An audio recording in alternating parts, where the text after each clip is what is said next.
So good afternoon and welcome to the BCO meeting. I will be your chair for this session, and we have a lot of really interesting people to share information with us today, but we do need to get through a couple of things. And the first thing we're going to do is attendance. So for our illustrious Sunita, who is our scribe. So Martha, here. Sunita. Here. Jamie. Jing. Here. Hi, Jing. Sophie. Hi. John. Here. Bev. Alexis. Here. Suzan. Here. Carley. Here. Allison. Here. Hey, and Neil. Okay, that part of business is taken over. We will belay our reading of the minutes and okaying them for our next meeting. So we'll jump right in.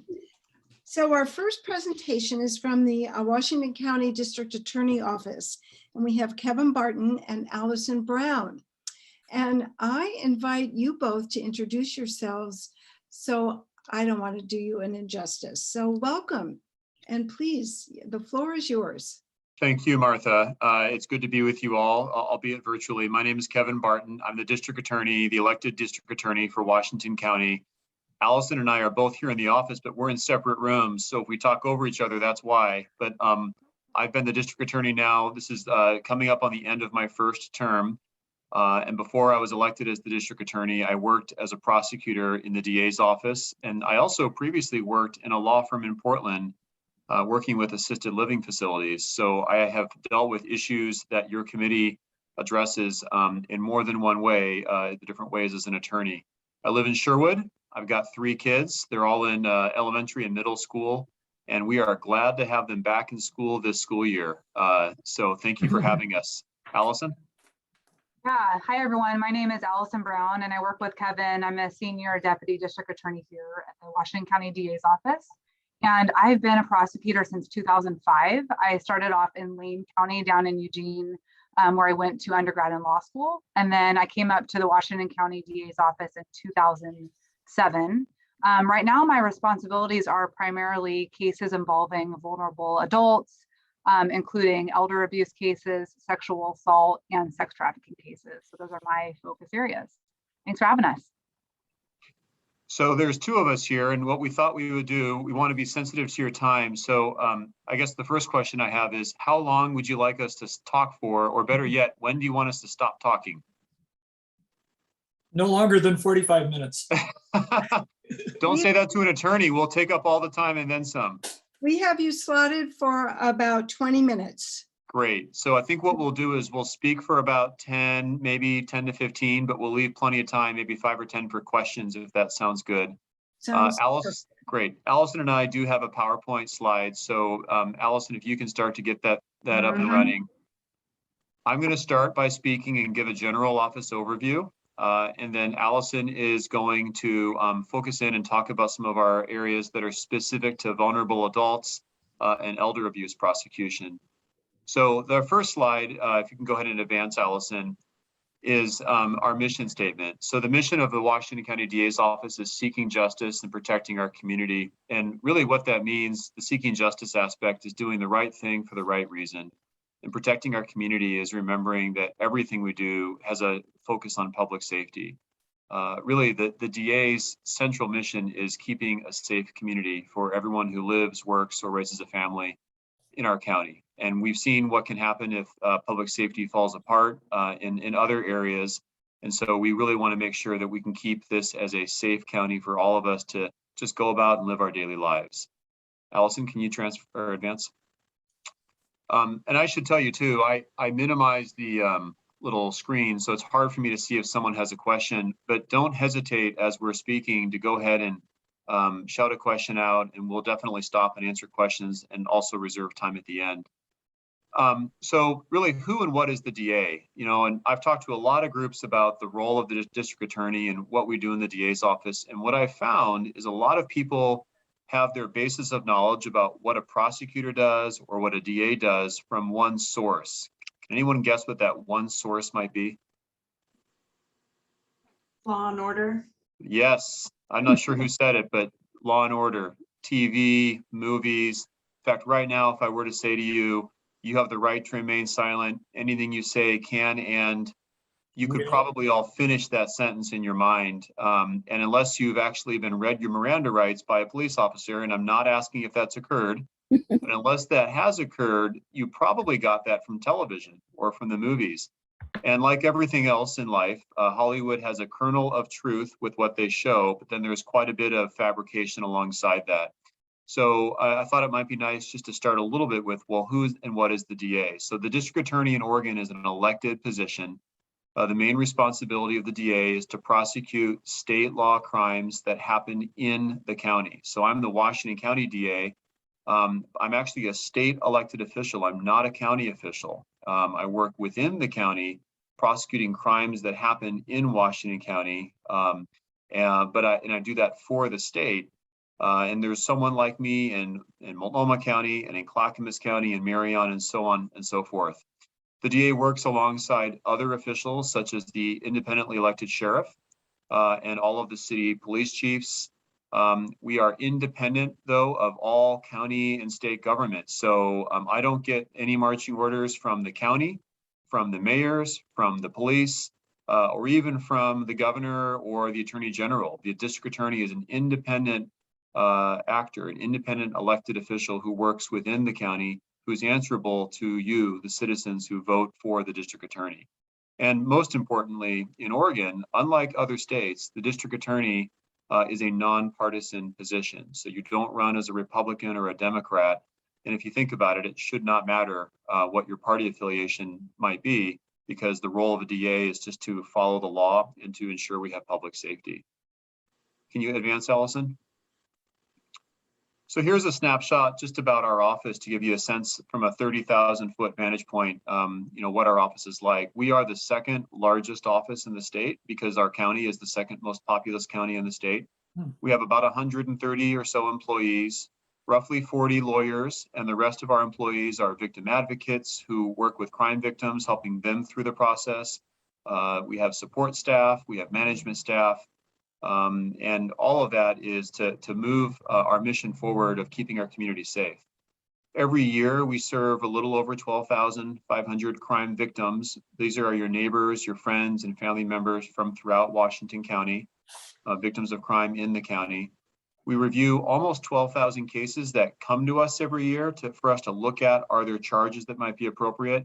And we file charges on about 9,000 of those cases. So not every case that comes to us is a charge that we file. Sometimes it might need to have more of an investigation.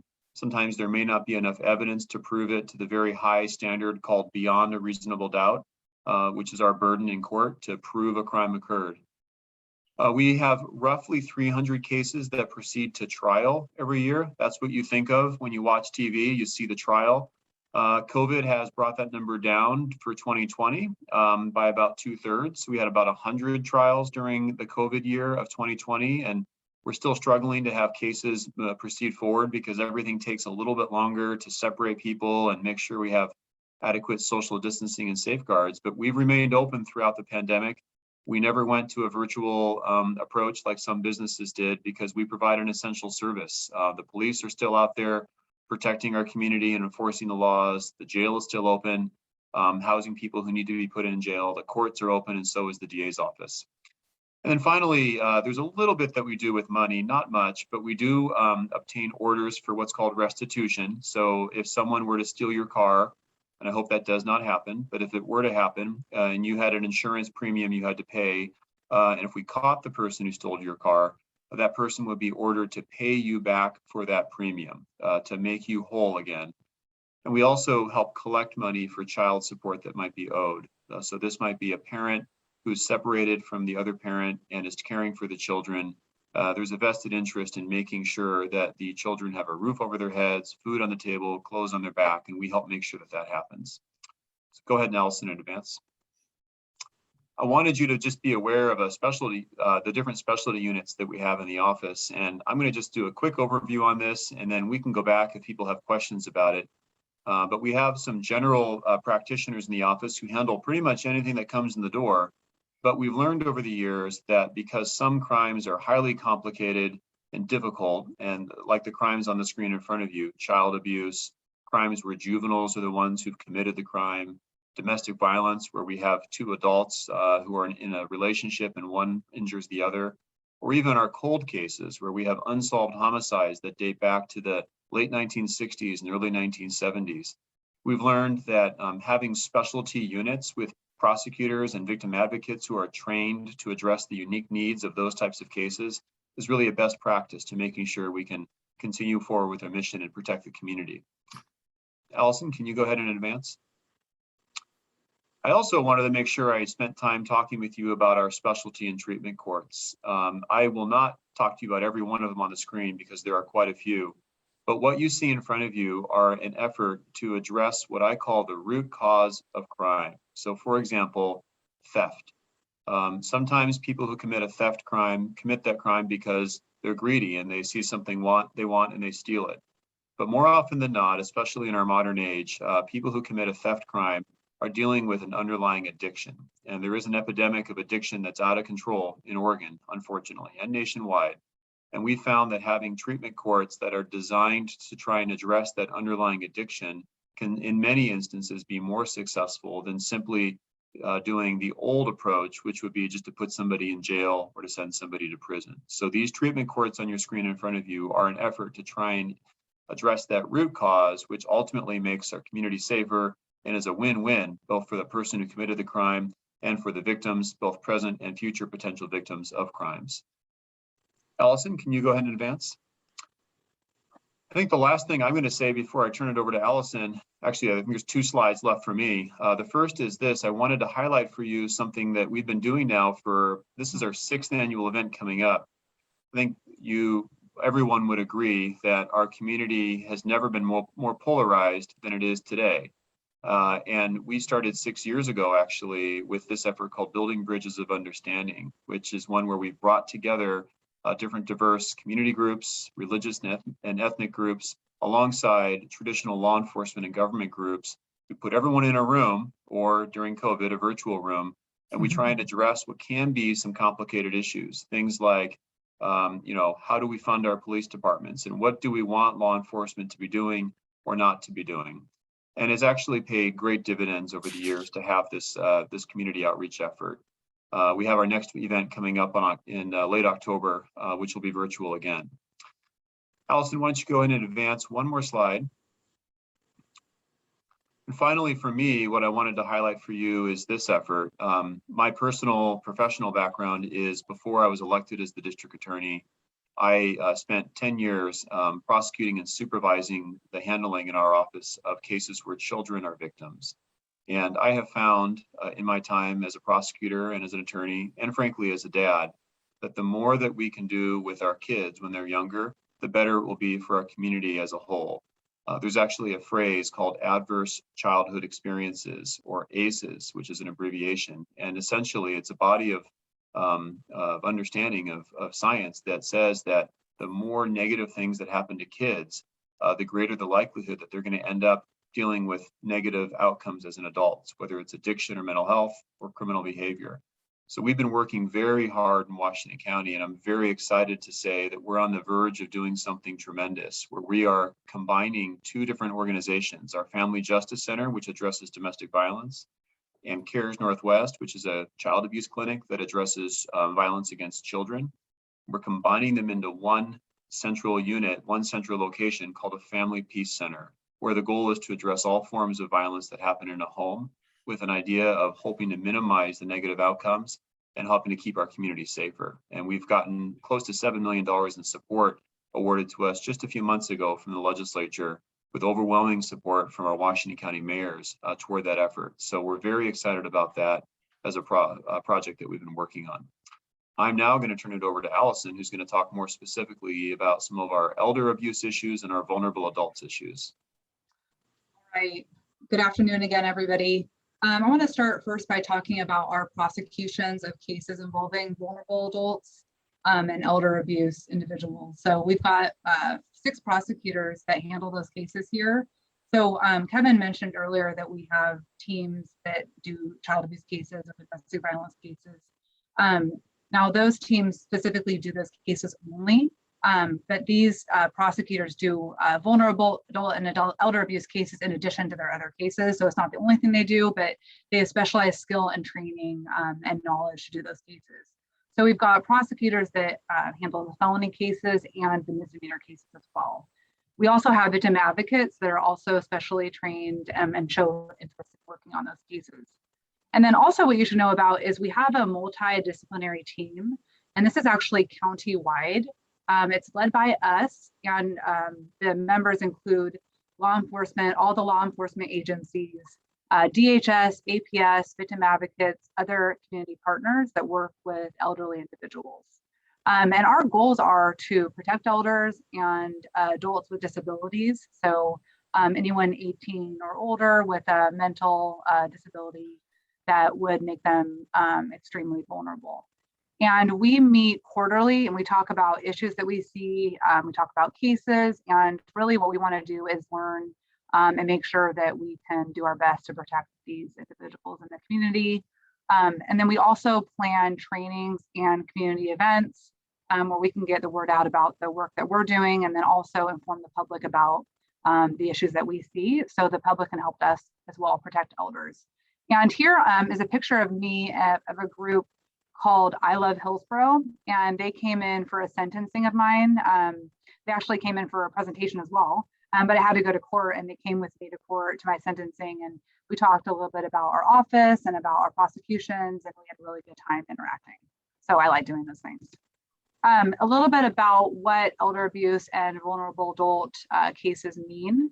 So abuse is any kind of abuse against someone who is elderly or vulnerable. Like I mentioned before, anyone with a disability, an adult. And by elder, I mean anyone who's 65 years of age or older.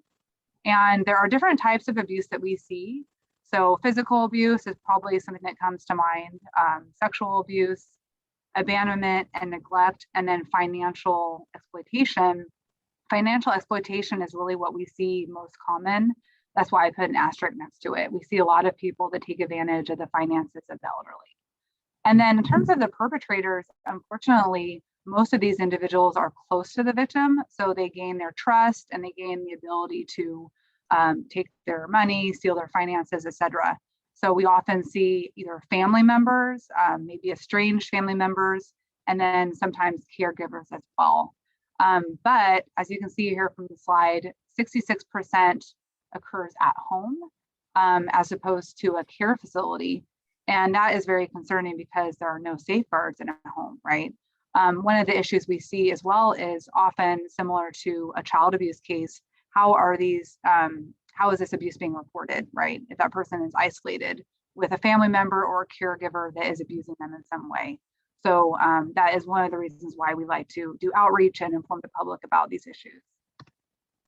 And then you can see from this graph here, these are predicted growth of Oregon seniors over the next 10 years or so. Is growing obviously in a very large amount. So we know that we need to continue to work to prevent these types of crimes.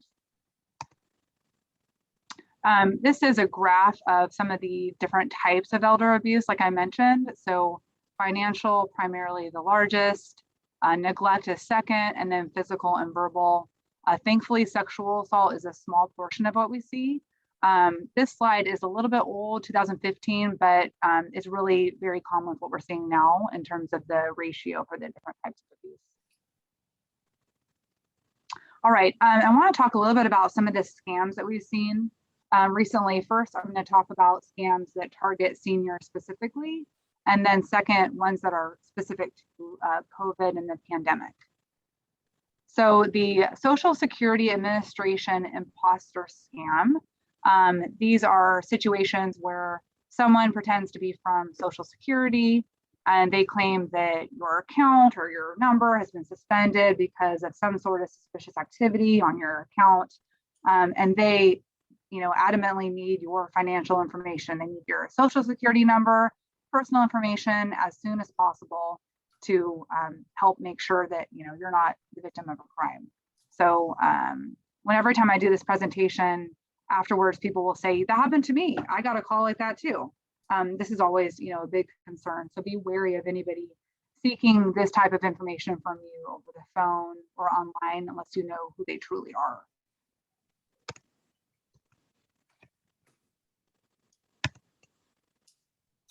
I think there we go. The tech support scam. So this is one where criminals will say that they represent Microsoft or some sort of computer company, and that you've got a virus or an update and they're calling to help you.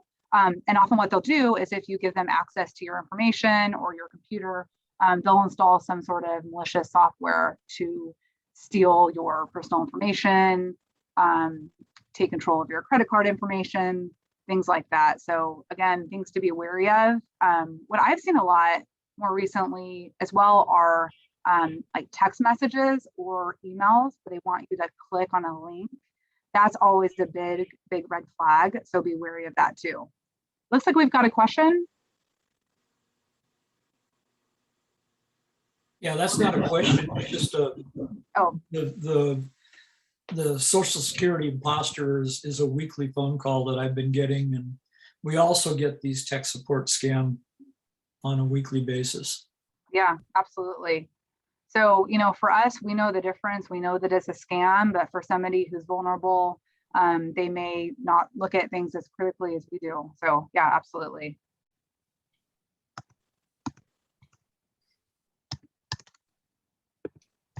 There we go. All right, and then the lottery scam. This is one where you'll get a letter or an email saying that you've won the lottery or sweepstakes that, maybe you don't remember signing up for, but everyone gets excited about potentially winning money.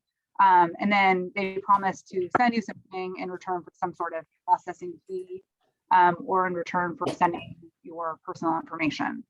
So again, one to be wary of.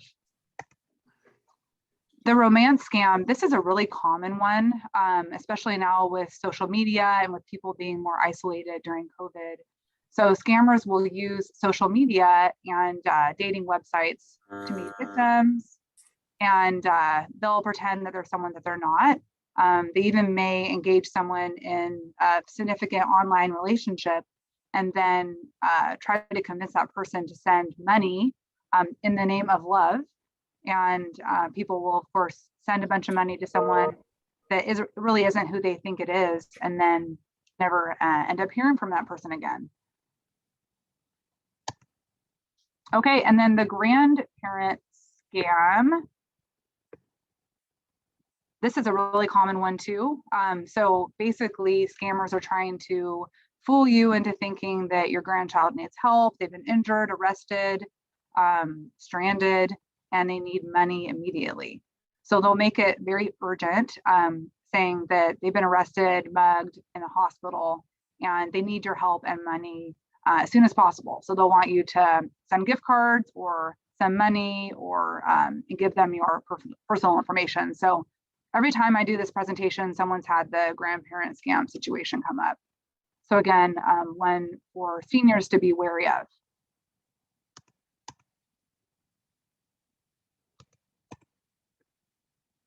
All right. Okay, and then these are COVID related specific scams. And these have been going on now for, almost a year and a half. The stimulus checks, we all heard about this, request to sign over your stimulus check to somebody, or request for your own personal information to verify your own information. So again, you're never going to be requested by anyone who's legitimate to sign something over or verify your information. So this was definitely a problem, over a year ago, where we were seeing people that were falling scam to this. The mail package theft, this was also very big. Traditional theft, stealing packages, right, from your mail. We've seen that for a long time. from identity theft being done by stealing your credit card statement or just getting your name and information. But now with COVID, so many people are shopping online more often that their packages are being stolen very often because they're just left on their front porch. So that's something that has been very specific to COVID and really has affected everybody, I would say evenly. Fake charities and requests for money. So this is similar to the grandparent scam, but this also has to do with some sort of charity or even a church requesting money. So a family member needing treatment or help, or one that we've seen is a call saying your pastor needs help or someone in the congregation needs help. And so please send a bunch of gift cards. Gift card is always a red flag, or money to help out this individual. And of course, there's not really a pastor or anyone else that's in need of help. So again, one to be very wary of. Fake debt calls or emails. I'm sure I get these all the time, claiming that you owe money, and it's always immediate, right? It's a voice that sounds automated telling you that you've got a warrant for your arrest, that you could be deported, that your license could be suspended, and they want some sort of money transfer or a check. And so these are obviously, fake and ones to be very concerned of. And again, if you think about someone who is vulnerable in the community, they get a call like that and they panic and they get scared. And when they're panicking, they may do something that, they shouldn't by giving their personal information out or sending money. Fake businesses offering investment opportunities. We were seeing for a while businesses guaranteeing out of stock face masks when those were really less quantity than they are now. And then, the bottom line, don't give out your personal information or send money to anyone that you don't know or to a business that you don't know.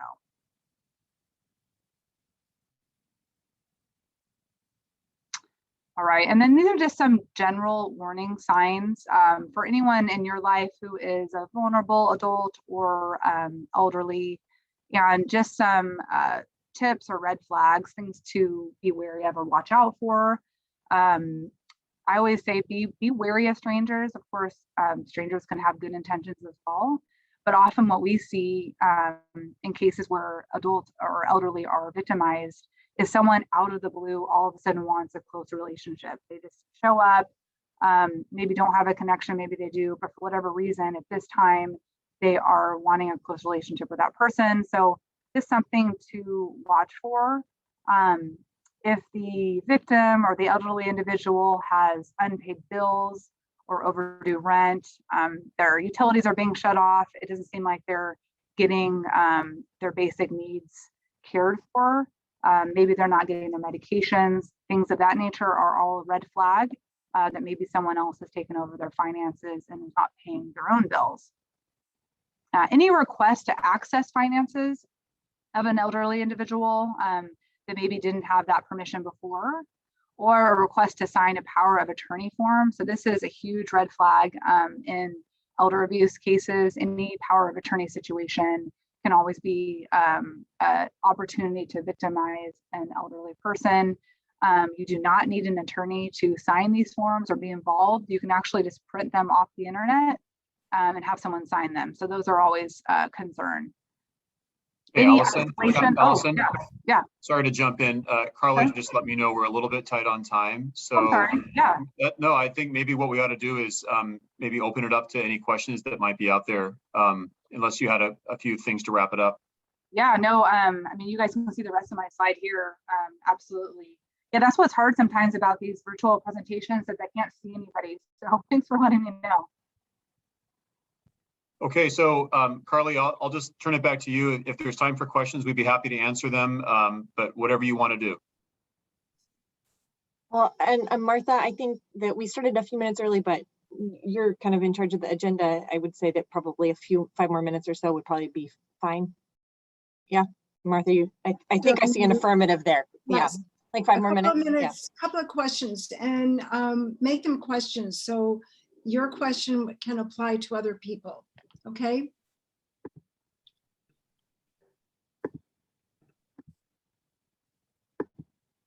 Sunita. So my question is thank you for your presentation. It was really good. My question is to Allison. So if somebody is a resident of Beaverton and is going through any elder abuse or something, so your office would be the one to reach out to for help then? Yeah, I would say to initially, we would be the one handling any prosecution. But for the initial report, you'd want to make that to like the Beaverton Police Department, the local law Police enforcement department, agency. Yeah, generally, Okay. or to DHS as well. And I've also got a few handouts too. If you guys would like those, they've got some basics about some of the scams and then numbers to call too. So I'm happy I to. think that would be fill those great. out. Yeah. Yeah, Yeah, that would be nice. Thank you. yeah, absolutely. I have a question. Do you use any form of mediation in working with clients in your office? I don't know who should answer it. Well, let me ask you, are you referring specifically to cases involving elders or vulnerable adults or just in Oh, general? Yeah, no, elders, vulnerable adults, since we're the BCOA, is mediation used for those kinds of cases? Well, I'll start and then I'll pass the baton to Allison. So generally speaking, mediation is something that's used in civil rather than criminal cases. So where there's a dispute regarding only money and there's no violation of a criminal law. There are opportunities in the criminal world for the victim and the offender to communicate directly. And there's what's called a civil compromise, essentially where they reach an agreement between themselves to resolve a case, usually when money is involved. The challenge with cases involving elders is we are sometimes dealing with factors such as undue influence, where there might be a violation of a position of trust, also a caregiver who violates that position of trust against someone for whom he or she is caring. And then we want to make sure that that same undue influence that led to the crime doesn't also show up in the opportunity to mediate or resolve a case. So Allison? Yeah, no, and what I wanted to add on as well is that when we do have a case and we've got we always want to resolve a case, right? Have a offender plead guilty and be able to resolve the case short of trial if possible. We always consult with the victim, and if it's an elderly person that is subject to undue influence, if they have a family member that could stand in and support them as well. So we want them to be involved in the process and have the input that they want and the outcome that is successful for them. Thank you. This is John. One of your slides showed that you have a focus group on veterans, and I'm curious what types of problems you're seeing with veterans. Thanks, John. I'll answer that. That's called our Veterans Treatment Court. And if you go to our website, and I think Stephen might still be on. So Stephen, if you can put our website in the chat, you'll see that it has a slide about or a section on our website about that particular court. So what we've done is we have a specialty court where we've got U.S. service veterans who've been discharged honorably, who are dealing with some issue that's still impacting them that's related to their time as a service member. And there's a connection between that issue and the criminal case. So for example, let's say a service veteran who is injured while serving the country has developed an opioid addiction and now is committing a theft crime as a way to fuel that addiction to opioids or heroin.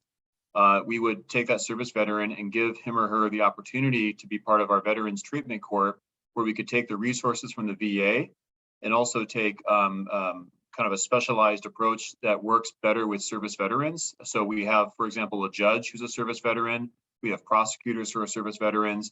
And we found that that has been an incredibly successful approach. So that started about 3 years ago. And we've had an over 95% success rate when we look at what's called recidivism, which is people who have graduated from that program. Have they gone out and committed new crimes, or have they remained crime-free? We've only had one graduate who's committed a new crime since graduating that program. Oh, thank you. Yes, awesome. Thank you, Kevin and Allison, for being here. You've shared a lot of wonderful information for us to be mindful of and know how to access you. Thank you so much. Thank you, Martha. Thank you all. Goodbye. Bye. Have a good day. Thank you. Thank you for coming. Yeah. Okay. So we're going to take a little break, and we're going to we have some visitors with us. So we're going to have a few minutes for visitors to introduce themselves and just share a little bit what inspired you to be here today. So I see Penny. We'd love to hear from you. Welcome. Hi. Yeah, I've lived in Beaverton pretty much all my life. In the city of Beaverton, my goodness, probably 50 years. And I was very involved with the VOS Neighborhood Association, which has kind of slowed down a little bit lately when COVID hit. And, since I've gotten older, I just thought I would take a look at this committee and see what was going on and what I could learn. Wonderful. Well, welcome. We're glad you're Thank here. And Ramona.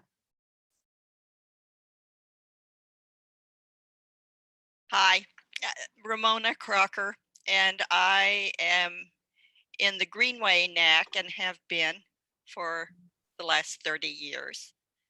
And I'm here on behalf of Viva Village, which is a nonprofit designed to assist seniors to stay in their own homes as long as they wish. And I always learn something from my visits to the committee. So I appreciate the information that was presented a while ago. Wonderful. Thank you. Glad you're here, Ramona. And Paul. I'm an occupational therapist specializing in productive aging. I have a small private practice where I help people age in place, and just very thankful to be keep informed and be a part of the community. Wonderful. Welcome. Yes, Sunita. I just wanted to share something that I found out last week. I thought it would be helpful for our group. There is a site called www.getsetup.org, and it has numerous classes, and they are all free for seniors. And they are like creative writing, drawing class, singing class, get together for lunch. You know, just I thought it was a really nice resource for our seniors if they want to try it. Thank you. Thank you. Thank you. Okay, we're going to move on to introduce Sydney Taggart, who is here with the Korean Society of Oregon. And welcome, Sydney. We're looking forward to hearing from you. Thank you so much. Thank you so much for having me today. I'm super excited to present what Korean Society of Oregon, KSO, is doing for our community. So let me go ahead and upload my presentation. Hopefully you guys can see it. So can you guys see it? Yeah, it looks Okay, great. excellent. Okay, so I'm gonna start from the beginning. Right, so like I said, I am the board member and then vice president of Korean Society of Oregon. This is a nonprofit organization formed in 1967. So we are a little over 50 years old. We have been mainly for the voice and advocate for our Korean community. And we have been involved in vaccine drive. That's how we kind of got into kind of today. So we have hosted over 22 clinics, including one mobile clinic, and got over 2,000 people in Washington resident got vaccinated, mainly for the seniors, anybody over 62. But at any rate, during this vaccine drive, we were able to see the real lives of our seniors. And our seniors are a little bit unique. I really appreciate seniors here today and in sharing your information and whatnot. Our Korean seniors are mainly just the first generation, which means their primary language is not English. They're very limited in terms of their resources and whatnot. So all the great classes, social services and whatnot offered through these Washington County or City of Beaverton, they were not able to take advantage of that.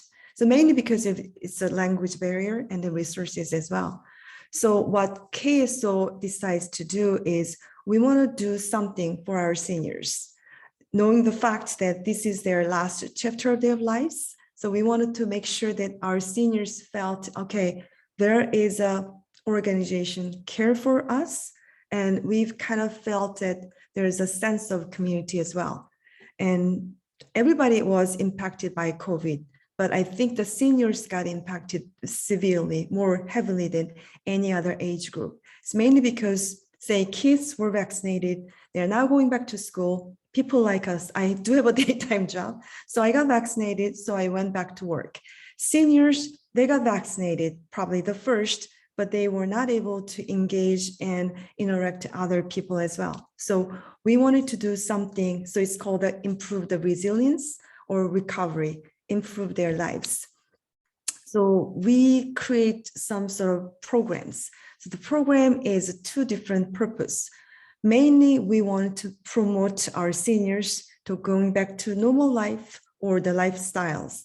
And also we want to educate our seniors so they can make the good decisions, whatever the decision would be, either financing or their health and whatever the decisions, so they can be educated.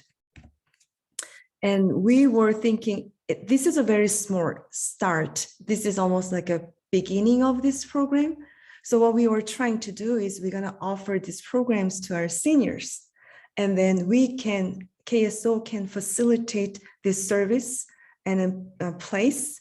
And eventually what we wanted to do is, seniors, you do have an experience, you do have whatever you were retired from, right? You can be an art teacher, you can be a business owner, whatever you have, you can go back to the society, which means you can share what your experience are with our community members. And so sample example of these programs, you can see those programs here. These are my goals in the future. We're not offering these many classes yet, as we are not able to fund to run these programs. So these are the sample programs, say finances classes, exercise classes and whatnot. What we are trying to do is we want to combine something physical, something mental, something recreational. So all combined so people can come and then first of all, engage with other people and have an interaction with other people, and taking some classes, either have for fun or for your own benefit. And some of the other programs that we wanted to do is, again, bring the seniors out of their locked life into the society. So we're gonna teach you, we're gonna group you with the other seniors, other friends. Oh, your spouse passed away, you're yourself alone. Come to our facility. Maybe you can start our little book club. Maybe we can have a game night, karaoke nights. Maybe we can take all you guys after the COVID is gone, there may be a little excursion to, say, Tulip Festival, Rose Festival, stuff like that. And by doing this, again, our goal is to achieve that seniors felt a sense of belongings. Oh, there's a community, that we belong to the community. There's also urge that the seniors wanted to do something more than just fun.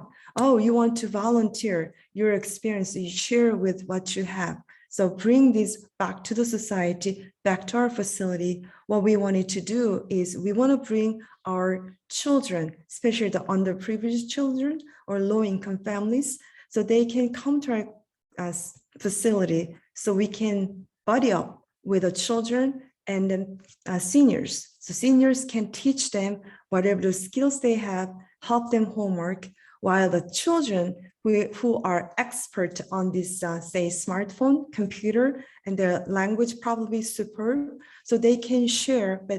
And then the goal is there's a little community that people can feel comfortable with and then receive and give. So that's what we wanted to do. And so in the beginning, so we just about to start this program, what we wanted to do is we want to measure, say, hey, Mr. Park, you come to our facility, you're saying that you're physically, there are a lot of pains, you don't sleep well, you don't eat well, and all these things. So we want to just mark that where they are right now. And then the classes are running every quarter. So every 3 months, we're going to come back and visit you. make sure that you are improving. So say in the beginning, you answer that, oh, I'm not feeling good. I'm feeling lonely. Don't feel like feeling great. That's where you are at in the beginning. Now you're taking 3 classes for say 3 months. Do you still feel that way? Or do you feel that, oh no, I'm feeling much better. All the pain is now gone. I'm much happier. The loneliness is gone. So we want to have this chart and then prove that, you know what, this program really works. We need more classes. Say we are starting with the 3 classes, but we wanted to say maybe everyday classes. So if you go to the facility, there's a classes running every time. If you want to learn something, there's educational classes. If you want to just having fun, there's a singing classes, dancing classes. Oh, you want to teach something? There's a teaching classes that children can take. So these are the things. And then each individual, we're going to have a little program chart. Hey, Mr. Park, here's your chart. You were here in the beginning. Now you are here. So I'm hoping that you can continue to take classes. And that's what I was thinking. But eventually what we wanted to do, what I am wanting to do is not just only the Korean communities or Korean seniors, because I believe that all other minority groups, such as Filipinos, Chinese, Japanese, all their seniors are pretty much the first generation, meaning that their language skill is not there. Those classes that I'm envisioning actually offered a lot through the Washington County.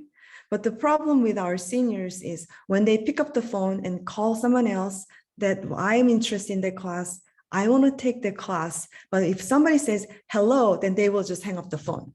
Then it's not going to be anywhere. So what we wanted to do is we want to embrace other minority groups. So we will have, say, Vietnamese speaking instructors, Korean speaking instructors, Chinese and Filipinos, whatnot. So we will make this a little Asian cultural center.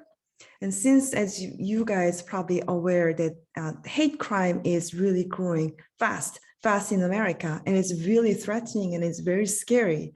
So what we wanted to do is we want to have this Asian cultural center, and then eventually we wanted to invite English speaker seniors as well. One of my best friends she's a 78, and I was so passionate. Hey, this is a program that I wanted to do. And she was like, Sydney, can I come? I said, absolutely. We may just open up Korean speaking 101. So those people who speak English then come to our facility to learn Korean language and culture, or maybe making new friends as well. So I thought that, well, this is what I wanted to do. And however, we are the very small community and very small facility as well. So today's goal is to share what KSO is planning to do, and then help me to guide to contact the right division, department, or person in charge, so I can present our ideas so we can grow this program into the bigger ones. So people whomever wanted to take classes come to our facility, then they can all enjoy that. Sorry, maybe if I spoke too fast, just feel free to ask any questions. You did beautifully. So thank you so much. Wow. Whoa, what a vision you have. So let's open it up to questions for Sydney. Sydney, can you bring us back together as a group? There we go. Okay. Oops. Oops. There we go. So we have time for a few questions for Sydney, so feel free. Sydney, this is John Ratliff. I wanted to tell you that I'm not only on this committee, but I'm also the president of the Chinese Scientists, Engineers, and Professionals Association. So maybe we should get together offline sometime and discuss common areas. Yes, I would love to. Thank you. I have a quick question. So you said that classes are not virtual. It's in person. We're gonna start as a social distancing. Our facility is kind of big enough to accommodate maybe 10 people. So Okay. we're gonna start with. And where is this? Where is It's it? in Washington County, off from Southwest 81st Avenue. Okay, okay. Yeah, I also belong to it's called ASIO, Association of Seniors of Indian Origin. And we have some classes too. Actually, we are trying to open up our yoga classes for all the seniors. It's a virtual class. Everybody here is also invited. Saturday mornings at 7:30 to 8:30. It's a free class. Anybody wants to join, just let me know. I'll send you the Zoom link for the seniors here. Yes, please. Oh, I forgot one thing. Forgot to mention one thing, very important. So food has been a very important factor for these Asian communities, especially the Korean communities. And I do believe that sharing the meal together is a great way to feel that you are loved and cared for. So people who are husband and wife living together, great. But if the spouse passed away, you're having meal on your own every single day. So what we wanted to do is starting once a week, starting actually next week, once a week, we're going to invite all the seniors to our facility. And then we're going to have the communal meals together. So big table, we'll be all sitting together. Everybody's vaccinated. There's no restrictions yet. So hoping that they can come and enjoy the meal. So that's a great time that people feel like, okay, there's somebody who cares for us. And we can have a good friendship with someone else that I didn't know. So the meal service will start next week, once a week. I'm hoping to maybe continue to do every day, Monday through Friday. So we will have a maybe 2-day break, but that's my wish and hope. Because of a lot of restrictions, we are not actually making food at the facility. Our facility actually doesn't have a kitchen equipment either. So we have a contract with a local restaurant.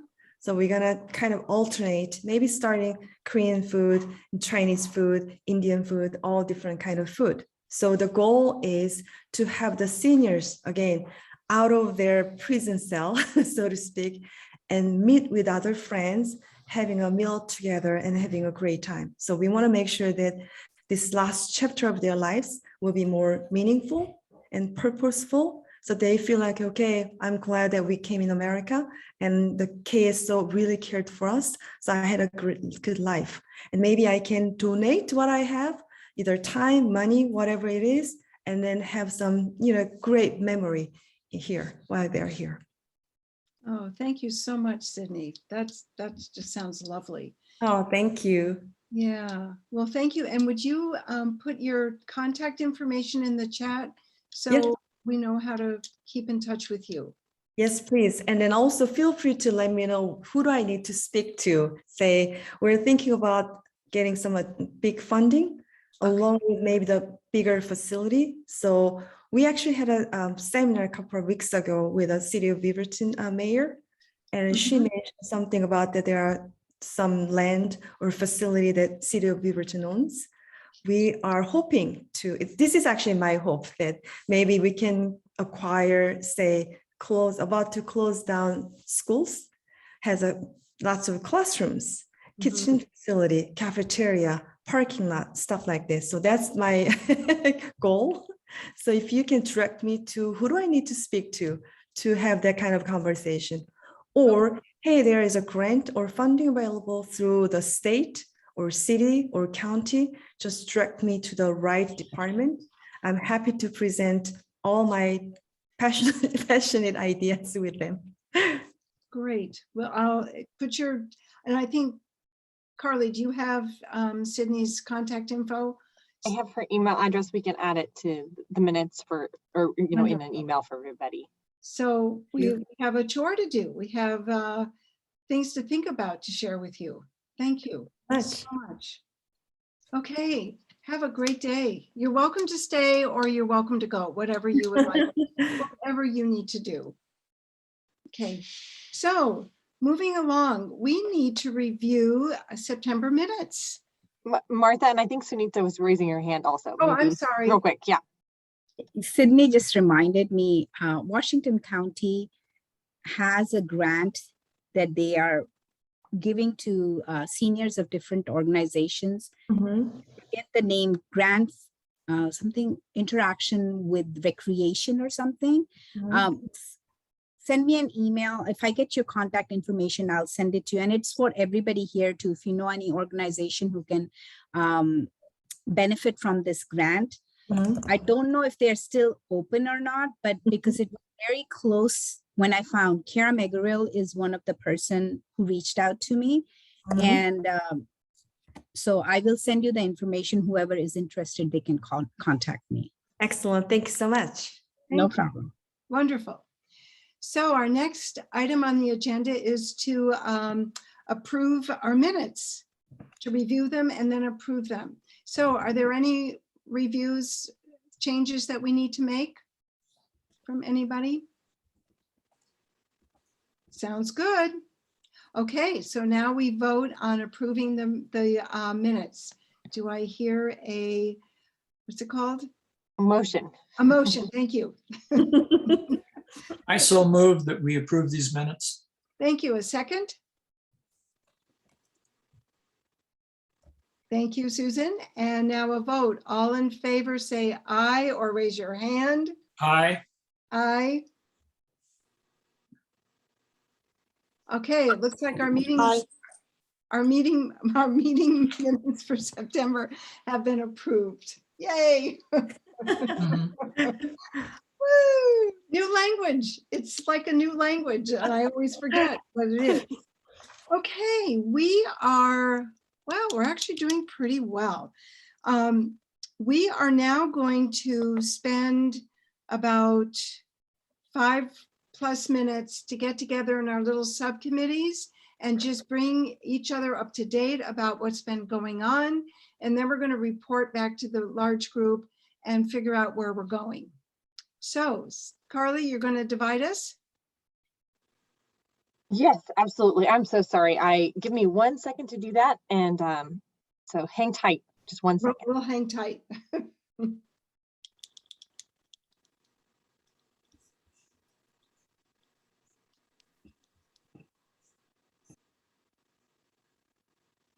Oh, Carley, were we just going to do this to the group as a whole and not divide? No, I thought we were gonna, I think you were right. We're gonna move to subcommittees for just a moment and then just let people check in real fast and then come back and report. Okay. Just if there was any updates.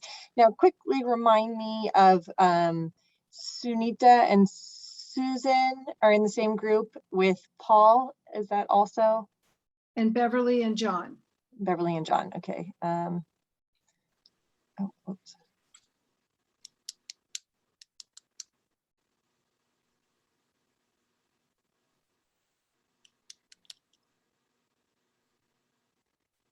And Carly, the other subcommittee can just stay here if that would help.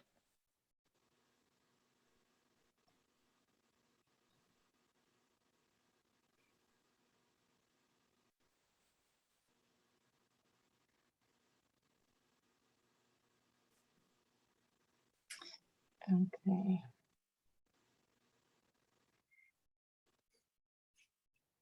Okay, looks like you should have got a message there, and then actually let me go ahead and put let's see, We Alexis, all could just stay here if that's easier. that's just fine. We'll just keep the recording going that way if anybody else joins. And then our guest Penny, you're welcome to join the other subcommittee if you wanted to listen in. We usually just spend a few minutes going on subcommittee topics and then coming back as a group. This group here has been focusing on celebrating older adults. And then the other subcommittee that we just put into a breakout room has been on, let's help me, Martha, the name of the subcommittee is Together a list of resources in the community that are available for senior support in all and across the board. So let's get started. So here we are, we're the subcommittee on honoring our older adults, which happened on October 1st at our Age Cafe. And it was fabulous. We had a recording from Mayor Beatty to read the proclamation. It was very beautiful. it addressed all of our needs that we had talked about in meeting seniors' needs in the community. We had a very lively, heartfelt conversation, which we broke into little groups on celebrating us, ourselves and others in our family, our friends and family, and what elders in our community actually bring to us. So I have to admit, I was really disappointed. Only one member from BCOA was there. And I have to tell you, I'm really sad about that. You missed a really, really good gathering. So I've said my goodness. Martha, is it posted anywhere? Was it recorded at all for somebody to see after? We sent out numerous invites, and maybe they didn't get to you, but it was just a matter of our work schedule. Yeah, I know. But I was disappointed, and I realize everybody's in a different frame of mind. But Ramona was there. So Ramona, do you have any feedback? Well, it was a very nice observance, I thought, for our older segment of our population in the nation. And I hope it's going to be an annual kind of observance with the city of Beaverton. That's our plan. Yeah, and I think we were hoping that more people would have joined us because we sent out numerous invites marketing it. So I think it's just getting something started. And for the first time, all of the planning members were wonderful. We had a slideshow. People sent in pictures of themselves or grandparents or members who have died. And it was really lovely. And Kara put together the slideshow, and it was really, really beautiful. So that was our art. Our H cafes are always introduced with a piece of art and a quote, and then a scaffolding of questions for us to inspire us in conversation when we break up into smaller groups. And she did an absolutely stunning job. And then it was really lovely. And so our goal is to now look at what's going to happen in 2022. So that's my update. And starting now, H cafes will be only happening on the first Friday of the month. And our next cafe is November 5th. And we are traveling into new territory. We are going to be offering an intergenerational meeting topic. So we have about between 8 and 9 students from the homeschool services. I can't remember how they call themselves, but they're really interested in starting dialogue amongst themselves with us elders. So they're coming to our meeting next month, and Kira and Natasha, who's engaged in getting this together, and myself and Beth from the library will get together and scaffold our questions and our quotes. So any other comments about where we're going with our subcommittee? I have a comment really quick. I don't know if my email address just wasn't on your invite list, but I never got information for. Wow. Maybe I need to make sure that I have an updated list. I mean, I mail out and nothing got returned, but that doesn't. Oh, did you mailed it in the mail? I mailed it email. No, I didn't. I mailed it all email. Interesting. All the BCOA members. And it was from you? The invite came from you, It came Martha? from me. It may have come from Beth at the library. It could have come from Kira at Washington County. Maybe. I mean, maybe we need to make sure that we all have an updated email list. How do we? Yeah, Sophie changed her email not that long. Well, I mean, a bit ago, but maybe her old one was on the reminder that went out. So that's a good thing. We can double check that we have her correct address. Martha, just to double check, Alexis had asked if it was a recorded session, and it wasn't recorded, was it? No, okay, all right. I didn't think so, but we didn't actually say that. Okay. We don't record our age or deaf cafes because what people say is confidential and sensitive, and it's not for public domain. And we share books and resources, but we don't share the stories unless somebody wants to share their own story with somebody else. But yeah, thank you, Alexis, for asking. But our age cafes are always from 11 to noon on now the first Friday of every month. And you can get to it through the library or through Viva Village. And I'm trying to make sure I mail out the invite every week before. And I know people are working. I totally understand that, and things come up. Okay, any other thoughts on our future? We have a few minutes to connect on where we're going. So I know we had mentioned for next year's event, we were kind of discussing and debating different approaches we could take. What's the best way, to have a celebration of our seniors? And I don't have the most information yet, but I'm working on a project for work that is very similar, where we are trying to honor our employees and basically get some kind of interactive week-long celebration going. And that's going to take place in November, December of this year. So I'm kind of like doing like spy work on the side to be like, oh, can this be used for BCOA? Like, can we just try for how things go? So we're still in the kind of starting stages of that, but I'm hoping to get some really good information from it and then bring it back to these meetings so we can kind of lay the groundwork for next year. Wonderful. And if you need any help, let us know. So we might have come up with ideas over the course of time. So yeah. Let's use each other. We've got so much. We have so much knowledge inside of us, and questions and things you never think about. Sometimes we get caught in the hamster wheel of our own minds. We can't think beyond, the hamster. So yeah. Okay. Anything else people want to add?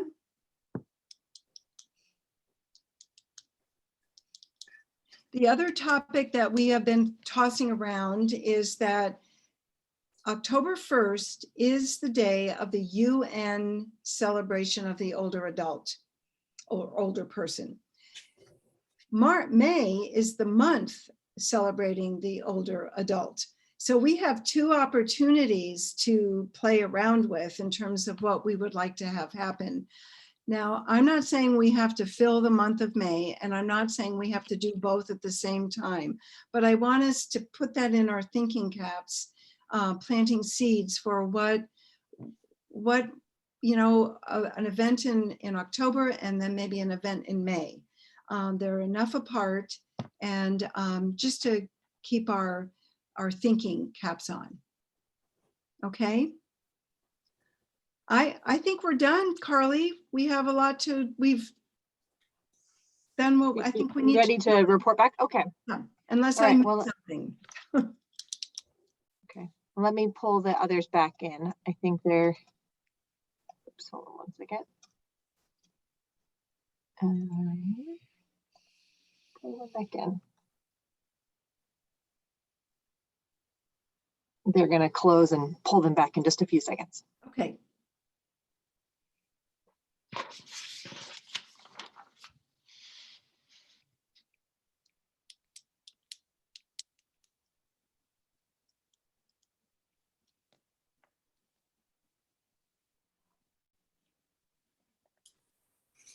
Well, welcome back.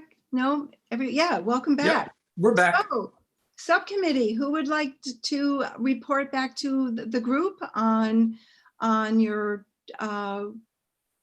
what's been happening? John, you want to do it? I'll try.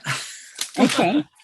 Sunita talked about the AVID program and how we need to integrate a little bit more with AVID and in the Beaverton school district and try and get more participation from the older adults so we have this intergenerational exchange. And maybe you can explain a little bit more about that, Sunita. Sure. So I had Danica Jensen, who is a contact that John provided me a while back, and she came and talked to our other senior group. And basically what this program is that it helps students to go to colleges, students from families who may have no one in their family who have gone to college, or students who are just, just need a little bit of push. So this is an elective class in secondary school, middle and high school. And there is a teacher, regular teacher, but then there is a portion of part of it, which is run by volunteers. And they don't have to be a specialized teacher or anything. They get a training for 6 weeks. They're facilitating a class where they're asking questions and helping students, get better in whatever they are doing. And last time when I was in our school board meeting, I heard that the AVID numbers are going down. So I thought that it would be a nice thing to give a push because it's a really good program and students can benefit from it. And adults can benefit from it too because they get a chance to volunteer in the classrooms. And if you want someone to come and give a talk on it, Danica Jensen was great. She's willing to come anytime you guys want her to come. Thank you, Sunita. It is a great program. I did a little bit of an update. I haven't actually met with the Bicycle Advisory Committee yet, but I've been going through their minutes, and their last posted minutes were in August. And they were talking about, well, part of it was street cleaning questions and how they're doing the street cleaning, but they have a push to find out more about, quote, why we ride, so that they can address some of the questions that the League of American Bicyclists have to try to get to their gold status for the League of American Bicyclists for the city of Beaverton. They also have Bike Beaverton kickoff, which is going to be this coming spring. Normally it's been in the fall, and they didn't have one last year, and then they decided that they're going to go to a spring Bike Beaverton. So this is a family event where families can get together and ride on 3 different routes, which is pretty neat, from downtown downtown Beaverton. Neat. Thank you. Awesome. So things are percolating. We're sort of I'm good. Out of a cocoon, kind of. I'm going to try to make the next Bike Advisory Committee meeting, which is this Thursday evening. Wonderful. Okay. And who would like to share from what we talked about in our subcommittee on honoring the older person?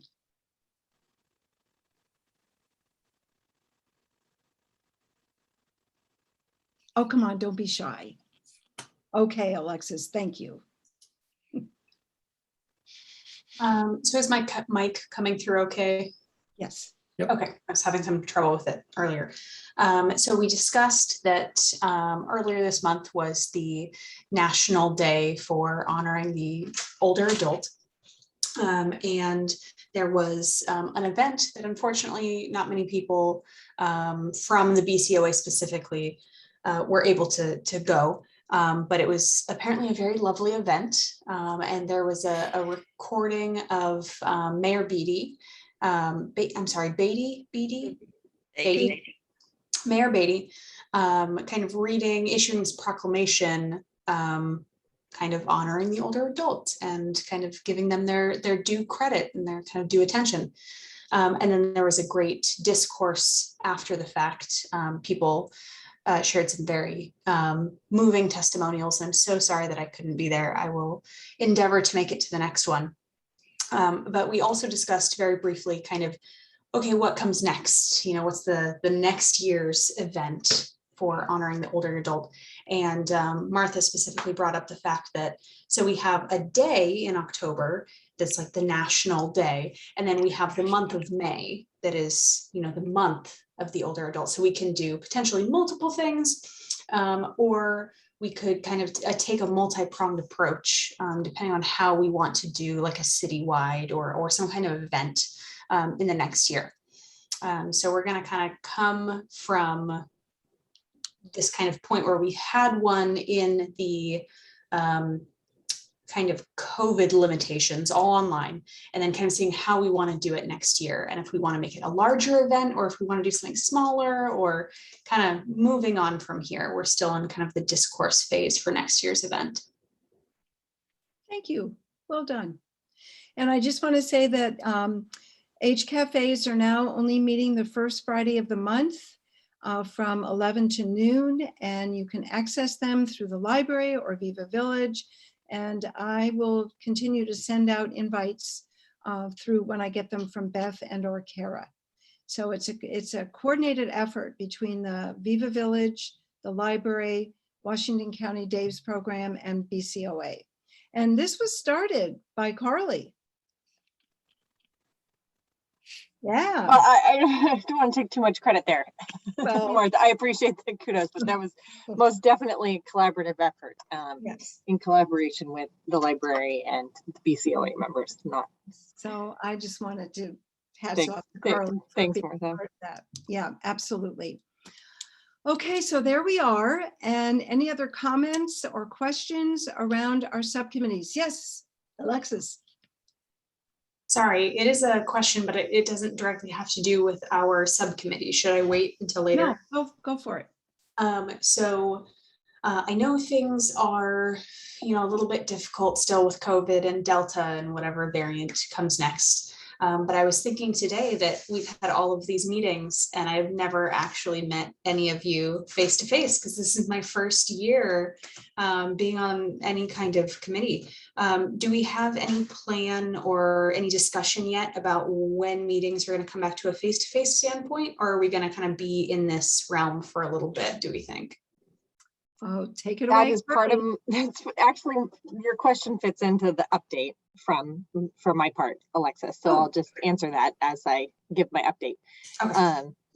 So for staff liaison updates, the first one is related to the COVID-19 protocols, and that the operations are going to remain the way that they are, it being remote for those who are working remotely, and being at a distance with some exceptions, based on like case-by-case basis. So like I know that we've done a couple in-person things in our program on a case-by-case situation, but for the most part, it's people working remotely if you can. But that being said, though, like if we're talking about like a one-on-one outdoor coffee date kind of way to be able to interact, I think that those kinds of things are, happening and fine. So we can certainly arrange some kind of thing like that, although but not like a meeting all in person for a while. Okay. If that's the kind of the short answer to that. And so as far as other updates, then reminders around the importance of vaccines and avoiding large gatherings, social distancing. So more reminders around that. And outside of that, there is the Beaverton Resource Fair is coming October 16th. Right. So that's in 4 days. So that's from 10 to 1 at the Beaverton Library. And that is has healthcare and wellness resources, education, recreation, and it's focusing for families with nonprofits that are serving families. So if you know folks that would apply to, it's going to be a free resource fair available for families. So there, that goes along with the idea of some things are in person, but it's limited to. What was the date you said? When is the 16th? The 16th, Saturday the 16th. So this Saturday from 10 to 1. And there's a list on the library with all of the organizations that are participating, giveaways and things as well. The other note is that the Beaverton Arts Mix is back. So BAM, they're on the city website. You can see all of the artwork that was part of BAM.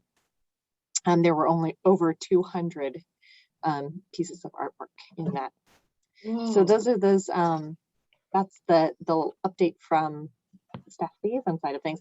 I will add one last thing is that we're in the process of the annual recruitment and or interviews. So we're going to be starting the interview process for the applicants that have applied for next year's board. So we have, as you know, we have several open spots on the board this year. So we'll be interviewing several people for that, as well as like board members who are reapplying because their term is up. So that's going to be happening in the early November. So we'll have an update by the next meeting about how things are going. And now I think it's Allison's turn. It is. Thank you, Carly. Take it away, Allison. Okay. Hi, everybody. Two things on a personal note. I'm so sorry I couldn't attend last month. I found out the hard way that you should never jog with a dog. Ended up face down in the street, and my 2 front teeth were goners. So Oh my goodness. yeah, I'm rocking a new grill now. But if you ever need a recommendation on a dentist, I have a fantastic one in Beaverton. And speaking of dogs, this is going to take me 30 seconds or less. Let me let him back in the house. I knew she'd had an accident, but I didn't realize she lost both her front teeth. That. Oh gosh. Okay, so sorry about that. Terrible timing. That was the moment he wanted to go. It was right before I had to talk. Of course. Okay, and so the other fun personal thing is you mentioned BAM. I have no role at all in the voting or anything. And look, my husband goes by a different last name. He's an artist and he's 42 years old, and he just got his first Best in Show of his entire artistic career this year at BAM. So yeah, that meant a lot to him. He's always come in either second place or nothing. So the blue ribbon meant a lot to him. So I hope you get to check that one out. It's been used in a lot of the promos, and it's pretty awesome. So this has been Allison. It's never too late to keep at it. Great. Yes. Yeah, and I got to mention him every once in a while on the public record because he's great. Okay, so now on to council business. First and foremost, we have a new counselor. That was a long odyssey of an election, and it's over. And Ashley got sworn in last week, and the results are being certified at tonight's council meeting. So it is absolutely sewn up and done. But if you were kind of sad that we were done with elections, we have another one coming up because this was an off-cycle election. It was a special election, and we have a whole new round coming up next. Well, I guess people will probably start announcing in December, January. It seems to be the timing of stuff like that. And Sansusi and Councillor Mitchell's seats are well, he's done, and hers is up for re-election. So we'll be back into that very soon. A couple other things. So for tonight, we're going to be discussing 2 things in depth. Both of them are workshops. One is on housing options. I don't know if that sounds familiar to you, but the state legislation around missing middle housing that affects all cities over 10,000 people throughout Oregon had really caused the folks in Beaverton at the city to think about getting out ahead of that legislation and thinking through ourselves on how we want to, I guess, reevaluate our land use policies and code as it pertains to housing, so that we have a little bit more say over what types of missing middle housing go into our neighborhoods, what those look like, and just what the parameters are around them. So it's been a long conversation over several different council meetings, and we're going to be having a workshop on it tonight. So I tune in for that or try and catch it, because there's going to be some really interesting slides that are going to be presented on what is missing middle housing. You know, it's not high-rise buildings, it's not multi-story, multi-family, it's duplexes, triplexes, townhomes, and what we call cottage clusters, and what types of offsets from the street, parking, how many, like if you're going to be building on a lot that has trees, what are some of the thoughts around that, and maybe preserving them, and so all sorts of interesting things on that. And the next one is the ARPA funding from the American Recovery Plan. Act is going to be discussed tonight. We have in total a little over $16 million coming to us. That's based on population size, is what the federal government is pushing out to each city. And we've received half of that. We are receiving the other half at any point now, and we might have already gotten it in the door. And then it's a matter of what do we do with it? So our economic development crew at the city has been having a lot of conversations throughout the community. Other folks at the city have as well been reaching out to nonprofits, advocacy groups, talking to folks that have been really impacted by the pandemic to help us figure out how to best allocate those funds. So nothing is going to be getting decided tonight, but we're getting very close to, and there's a couple that are imminent and need support. So we'll be discussing those as well tonight.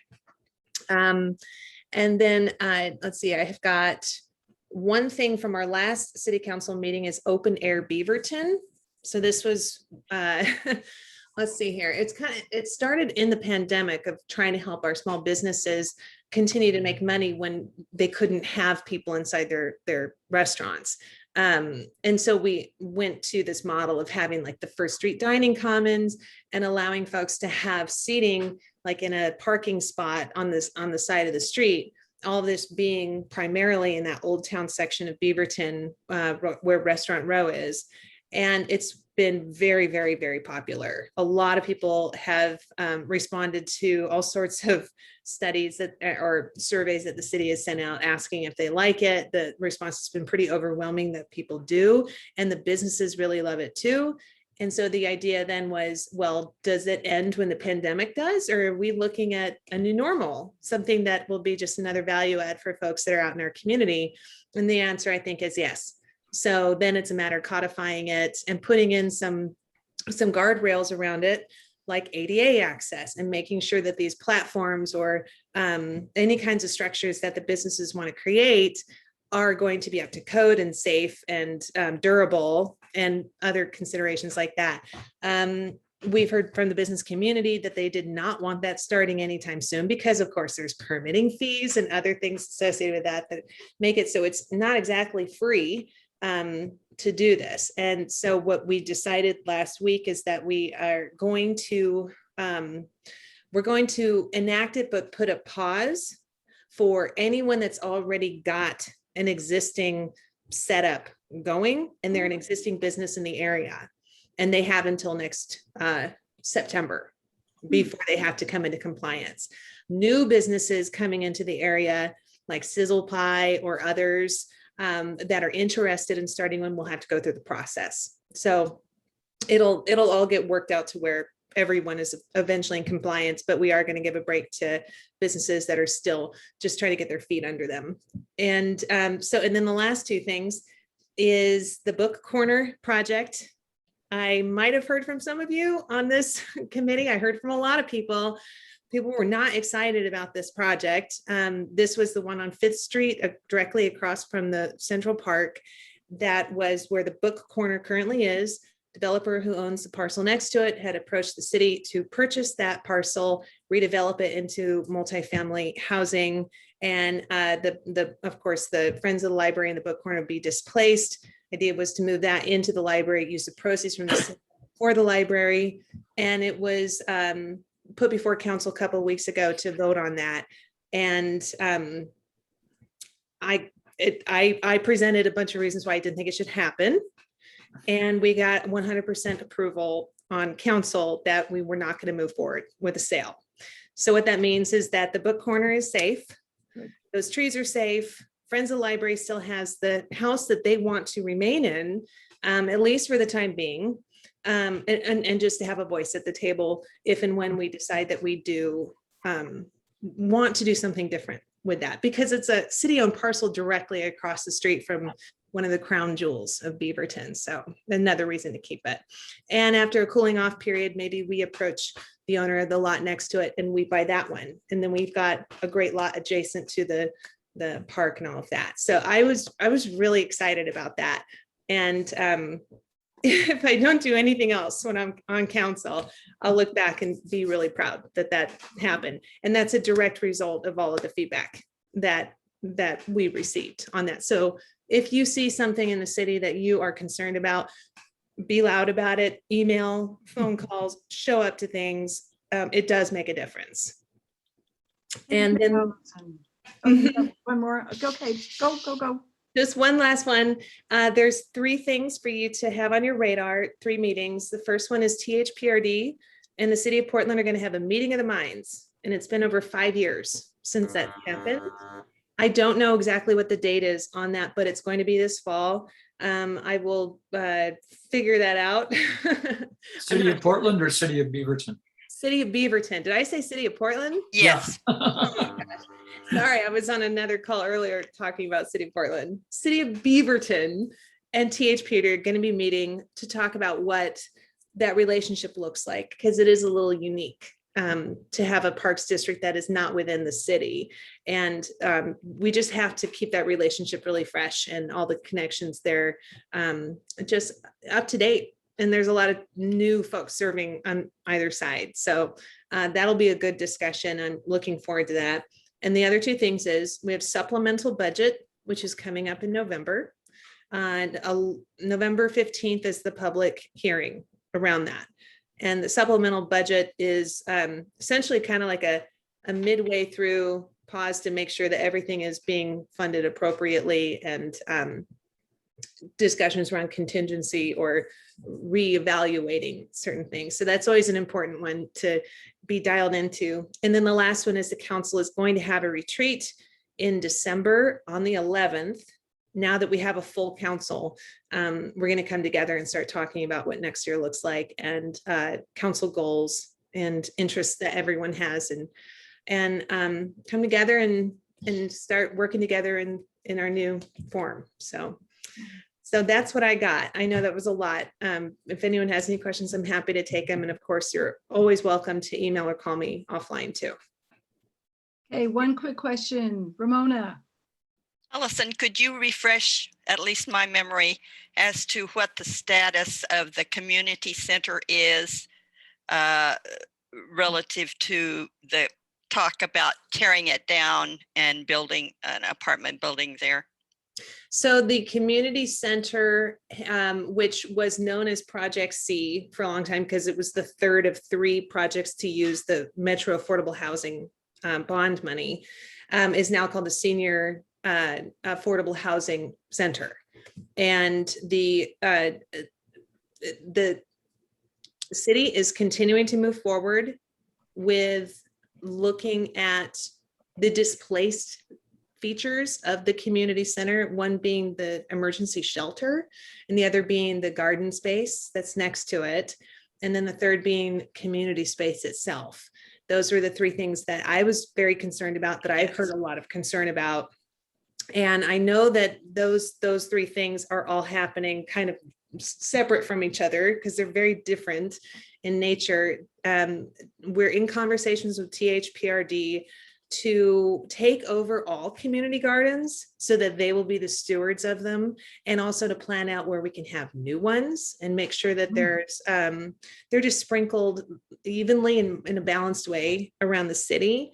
So I think we're getting more intentional about that, because the city had 2, the one at the community center and another one, Sheffield Park, I believe, that were under our control, but no one's really overseeing those because we're not parks, and that kind of falls into that.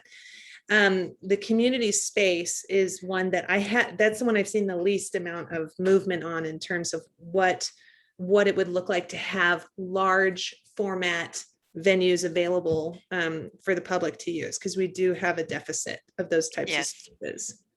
And that's one that I'm going to be watching very closely. And then the shelter, this ties into bigger conversations that are happening all over Washington County about the lack of shelter space, especially for low barrier shelters. We have a lot of specialty shelters here for youth or victims of domestic violence or children and families, but we don't have your typical what you think of when you think of a homeless shelter type of facilities. And so this is part of a larger conversation around funds that are coming in both through Washington County and at the federal level, state level, and where that should be cited And Beaverton is looking like a pretty viable option, as it's fairly centrally located within Washington County, but it's by no means the only city that's considering this. Thank you. So yeah, and then lastly, I would say that project is likely to go forward. The concern is still there, and we have not voted on it yet. So if you want to reach out to me, I'd be happy to hear your thoughts on it. Thank you. Thank you. Wow, what a rich meeting we've just had. So much information and a lot is going on for all of us. So it's time to close. So do I hear a move? Can I say something first? We're really late. Is it really Very quick, critical for what very we said? quick. Okay. As president of the CSEPA, Chinese Scientists, Engineers, and Professionals Association, we have a meeting on Saturday, and it's going to feature Yumei Wang, who's an expert on earthquake in the subduction zone earthquakes. And if anybody wants to attend that meeting, I sent the notice to Carley, but I can't send it out to you because of the blind CCs that we use. So Carley could send it out to anybody. Great. Thank you, John. Okay. A move to close our meeting. Who's? I so move. And a vote? All in favor? Aye. Aye. Good. Thank you all. That was rich and leaving very full. So have a great week, and